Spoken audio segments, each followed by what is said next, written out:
A paz do Senhor Jesus, mais uma escola bíblica dominical, a primeira que a gente vai gravar um vídeo. Espero que isso de fato ajude os irmãos, né? Estamos falando sobre o reino dos céus, olhando uma série de parábolas do Evangelho segundo Mateus. E nesta manhã a gente vai meditar em Mateus 22, do verso 1 ao 14. Então, Mateus, capítulo 22, do verso 1 ao 14. Você pode parar o vídeo, pegar a sua Bíblia e achar o texto. Então, como sempre, lendo o texto na íntegra, depois faremos alguns comentários. Então Jesus, tomando a palavra, tornou a falar-lhes em parábolas, dizendo: O reino dos céus é semelhante a um certo rei que celebrou as bodas de seu filho, e enviou os seus servos a chamar os convidados para as bodas. E estes não quiseram vir. Depois enviou outros servos, dizendo: Dizei aos convidados: Eis que tenho o meu jantar preparado, os meus bois e cevados já mortos, e tudo já pronto, vinde às bodas. Porém eles, não fazendo caso, foram um para o seu campo, e outro para o seu negócio, e os outros, apoderando-se dos servos, os ultrajaram e mataram. E o rei, tendo notícias disso, encolerizou-se e, enviando os seus exércitos, destruiu aqueles homicidas e incendiou a sua cidade. Então disse aos servos: As bodas, na verdade, estão preparadas, mas os convidados não eram dignos. E depois, às saídas dos caminhos, e convidai para as bodas a todos os que encontrardes. E os servos, saindo pelos caminhos, ajuntaram todos quantos encontraram, tanto maus como bons, e a festa nupcial ficou cheia de convidados. E o rei, entrando para ver os convidados, viu ali um homem que não estava trajado com veste nupcial. E disse-lhe: Amigo, como entraste aqui, não tendo veste nupcial? E ele emudeceu. Disse então o rei aos servos: Amarrai-o de pés e mãos, levai-o e lançai-o nas trevas exteriores. Ali haverá pranto e ranger de dentes. Porque muitos são chamados, mas poucos escolhidos. Então, Jesus começa dizendo a parábola que o reino dos céus se compara a um rei que faz as bodas de seu filho. Então, nós temos aqui a imagem do pai e temos aqui as bodas do cordeiro, em que Cristo celebrará com a igreja a sua união. De igual forma, a gente começa o texto notando que haviam alguns convidados que originalmente deveriam participar dessa festa, deste casamento, porém estes convidados não quiseram participar.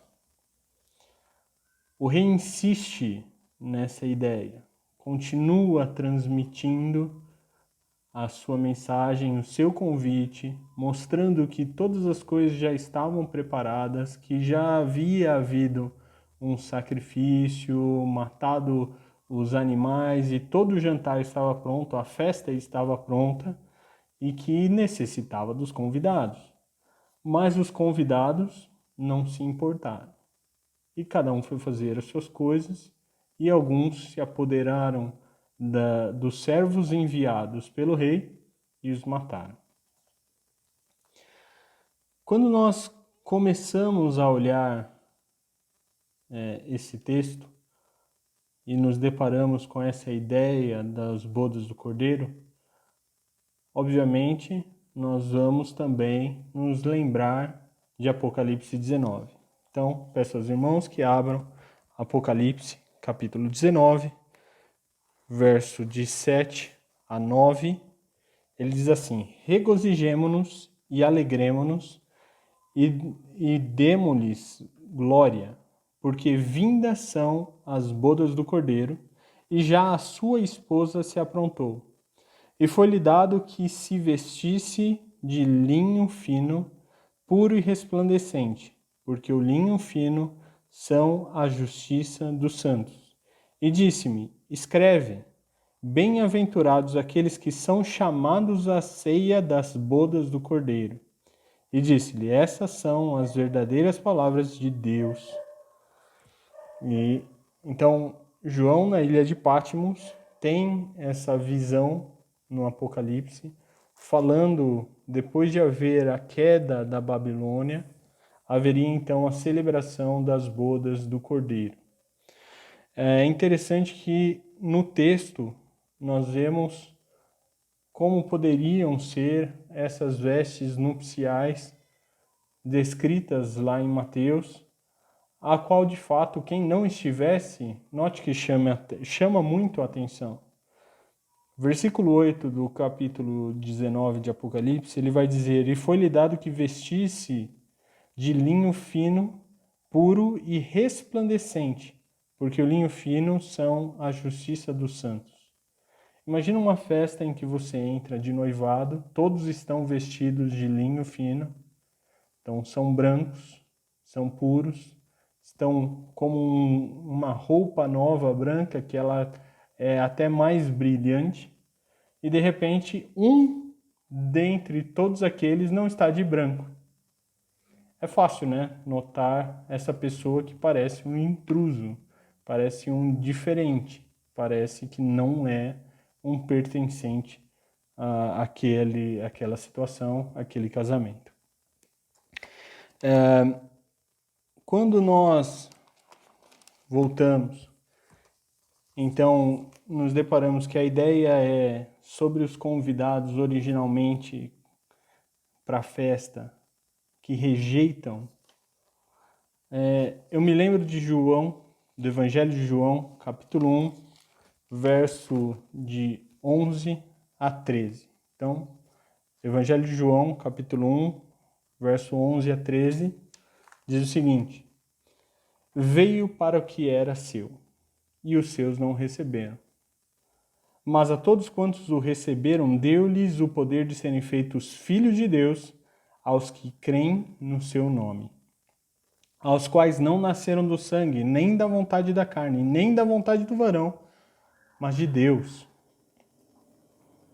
Então, João, escrevendo a introdução do seu livro, lembrando também aqui um fato histórico, esse é o último evangelho a ser escrito, é um evangelho que discute contra o agnosticismo da época, é um evangelho inclusive escrito depois das cartas de João, que apesar de irem mais para o fim da Bíblia, foram escritas antes do seu evangelho.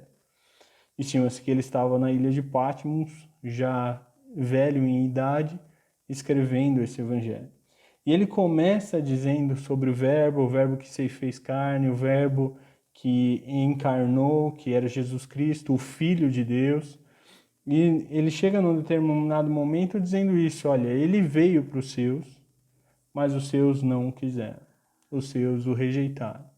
Os seus deixaram. Não quiseram ouvir, não deram voz à sua pregação e abandonaram. Mas todos quantos o receberam, deu-lhes o poder de serem feitos filhos de Deus. E essa nova geração é o que nós vemos lá também nesse capítulo 22 de Mateus. Os seus servos, depois que os primeiros convidados rejeitaram, inclusive mataram os servos do rei, e depois foram mortos esses homicidas, e a sua cidade foi incendiada, o rei manda que os servos saiam e tragam todos aqueles quantos eles acharem. E diz o texto que eles vão indo pelos caminhos, verso 10, do capítulo 22 de Mateus. E os servos, saindo pelos caminhos, ajuntaram todos quantos se encontraram, tanto maus como bons, e a festa nupcial ficou cheia de convidados. Então, todos aqueles quanto receberam a Cristo Jesus vão fazer parte desta ceia, desta boda, desta festa com o Senhor.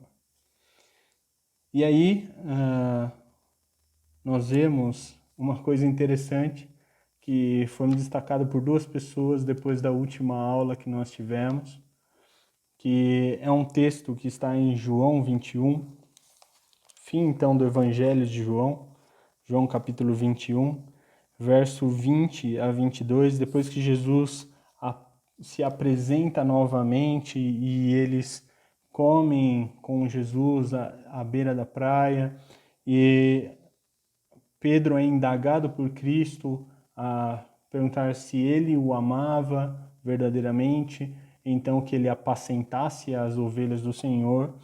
Então no 20, ele diz assim o texto: E Pedro, voltando-se, viu que o seguia aquele discípulo a quem Jesus amava, e que na ceia se recostara também sobre o seu peito, e que dissera: Senhor, quem é que te há de trair?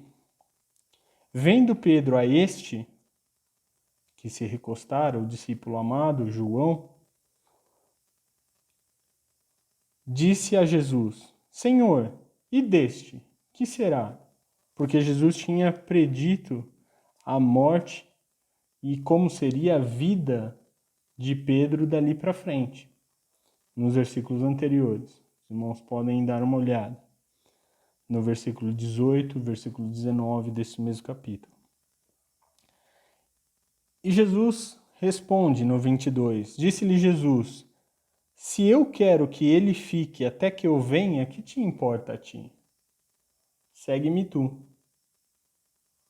Nessa hora, notem que ele está falando para um dos discípulos e a importância que ele dá é a vida individual de Pedro. Porque, na verdade, Deus faz isso conosco. Ele trata individualmente com cada um de nós. O que importa, no fim, é que a ordem que nós recebemos de Cristo Jesus, nós possamos fazer. Não olhando se o nosso irmão recebeu uma ordem semelhante e não o fez, ou se já fez e fez por outros. Isso não importa. Importa que nós saibamos o que Deus quer de nós e façamos isso, não julgando uns aos outros. É interessante esse texto também sendo referido nessa aula, porque o texto diz que quando os servos saem a encontrar e buscar as pessoas pelos caminhos, ele traz maus e traz bons. Mas o que são esses maus e bons? Porque na hora que entra na festa, todos, exceto um homem, estão vestidos com as vestes corretas, as vestes nupciais. Então, notem que isso é muito mais uma discussão sobre, aos nossos olhos, muitas vezes as pessoas são boas ou são ruins, e nós julgamos se elas devem ou não receber o céu como uma herança de pertencerem ao reino de Deus. Nós, às vezes, fazemos esse julgamento e não queremos saber se aquela pessoa realmente tem algo que Deus se importa, que Deus tem um propósito. Nós simplesmente julgamos que ela não é digna de receber. Mas o texto deixa muito claro que aqueles primeiros convidados não eram dignos e por isso ele traz novos convidados para a boda. A boda estava pronta, mas precisava de convidados, porque os primeiros não foram achados dignos de continuar no caminho. Da mesma forma, a gente não pode estar julgando a vida um do outro. É interessante que Mateus, capítulo 7, do verso 1 ao 5, é um texto bastante conhecido dos irmãos. Cristo falando no Sermão do Monte, continuando a trazer a exortação do Sermão do Monte, ele vai falar um pouco sobre esse hábito que é natural do ser humano. Nós olhamos e ao olhar uma determinada situação, nós já fazemos um julgamento. Muitas vezes não tomamos nenhuma atitude, muitas vezes não expomos qual é o nosso real sentimento ou julgamento sobre isso, mas nós fazemos um julgamento de todas as situações que se passam. Até mesmo para saber se estamos seguros ou não seguros, quando entra alguma pessoa em algum lugar que você está, e daí você já começa a reparar se ele se veste diferente, se ele não se veste diferente, você começa a ficar atento a tudo aquilo que está ao seu redor, e o tempo inteiro você fica, às vezes, ligado nessas coisas ao seu redor, julgando o que é ou o que não é, com os seus olhos. Mas notem o texto. Então, Mateus 7, Jesus diz: Não julgueis para que não sejais julgados, porque com o juízo que julgardes sereis julgados, e com a medida com que tiveres medido, vos hão de medir a vós. E por que reparas tu no argueiro que está no olho do teu irmão, e não vês a trave que está no teu olho? Ou como dirás a teu irmão, deixa-me tirar o argueiro do teu olho, estando uma trave no teu? Hipócrita, tira primeiro a trave do teu olho, e então cuidarás em tirar o argueiro do olho do teu irmão. Essa é uma discussão sobre quando eu julgo demais e coloco a minha sentença sobre algo, eu posso estar fazendo um julgamento muito incorreto. E por isso ele chama atenção. Com a medida com que nós julgarmos, nós seremos também julgados. A forma como nós tratarmos, as pessoas vão tratar de volta. Sempre um relacionamento, uma comunicação, tudo isso são vias de mão dupla. É necessário que as informações, que a forma de lidar, que a forma de perceber as coisas caminhem bem entre os dois, receptor e o ouvinte. Da mesma forma e da mesma forma também Paulo nos exorta algo semelhante. Então, Romanos 14, eu não vou ler o texto inteiro, mas Romanos, no capítulo 14, verso de 1 a 12, ele vai falar sobre essa fragilidade, sobre uma discussão que estava havendo em Roma, com os da igreja de Roma, sobre é lícito comer, não é lícito comer, o que nós devemos fazer ou não fazer, aqueles são mais fracos, são mais fortes porque creem nisso ou porque não creem naquilo.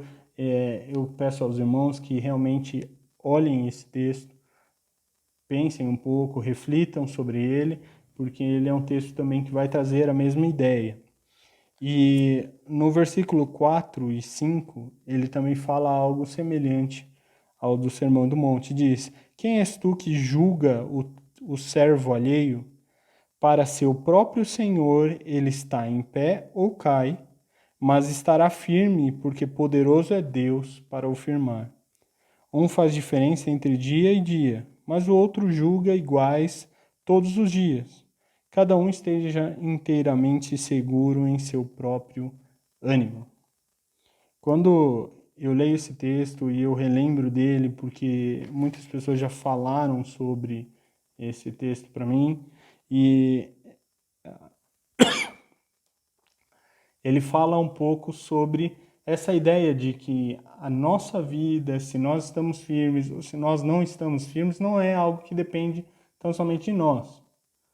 É interessante que se alguém cai ou se ele está de pé, é para o seu Senhor.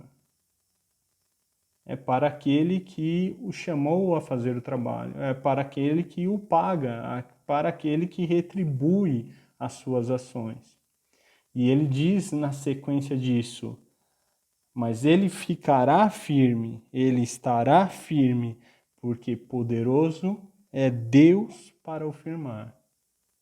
Então, ele continua dizendo, olha, que todo mundo esteja firme no seu próprio ânimo. Naquilo que você acredita, você precisa estar firmado.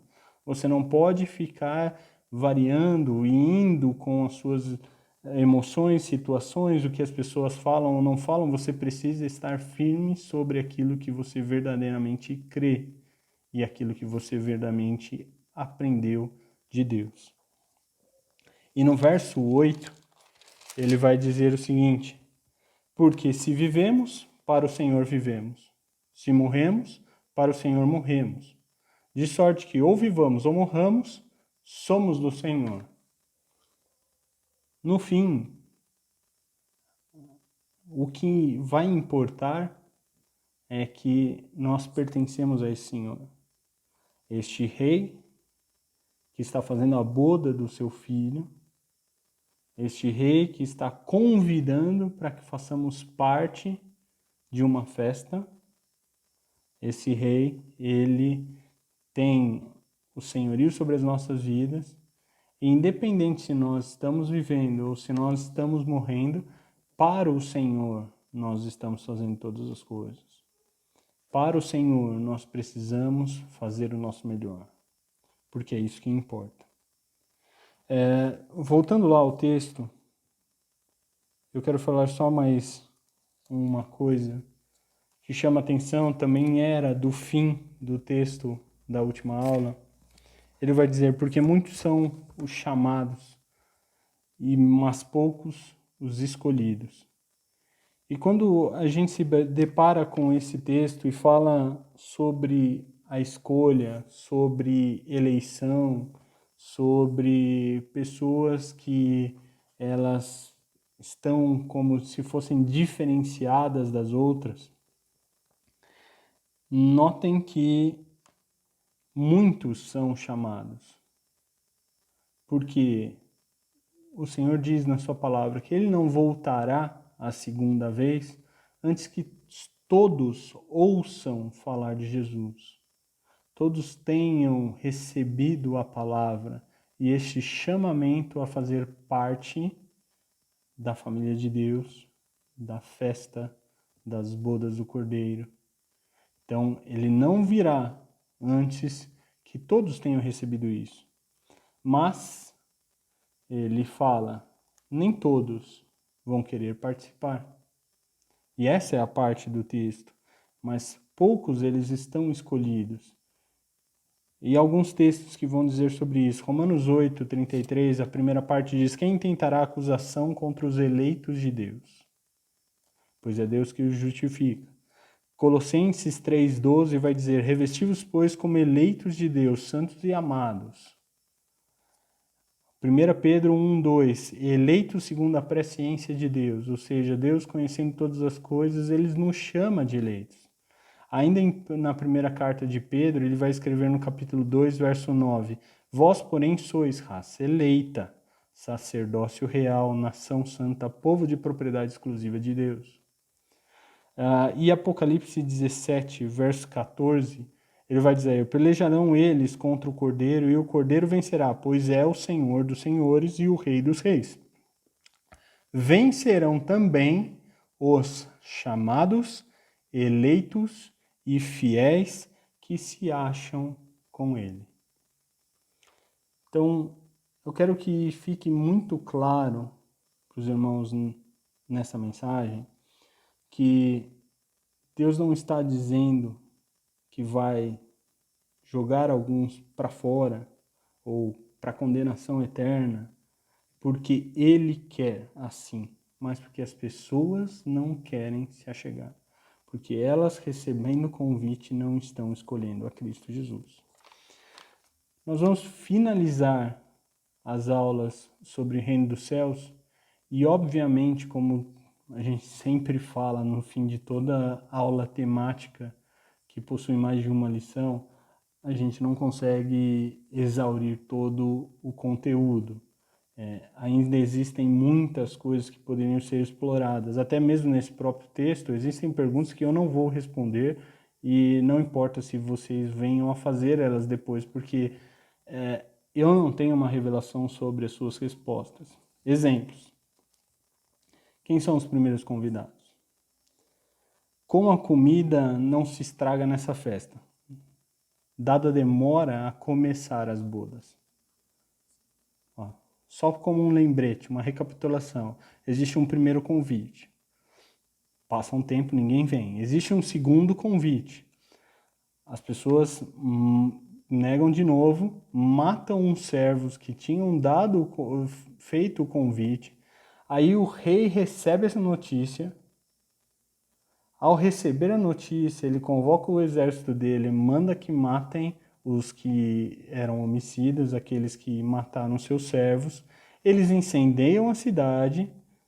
Então sai um novo convite para reunir de novo convidados para essa festa nupcial. Mas estava tudo pronto já.